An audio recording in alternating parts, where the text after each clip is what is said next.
राजकारणातली जी मराठी भाषा सध्या वापरली जाते त्याबाबत तुम्ही काय म्हणाल?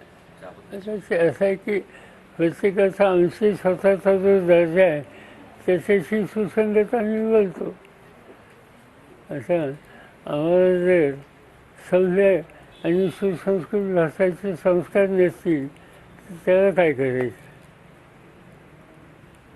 मराठी भाषेला अभिजात भाषा दर्जा दिला जात असताना मराठी शाळांची संख्या मात्र कमी होते. नाही, ही तक्रार दिसते अनेक ठिकाणी. दोन प्रकारची तक्रार आहे.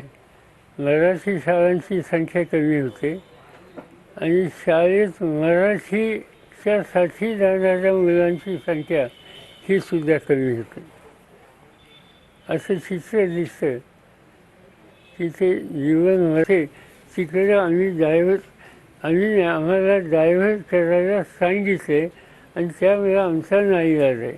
असा अधिकारी स्वतःचं नाव जाहीर करू नका असं प्रेमाने सांगत वस्तुस्थिती सांगतात.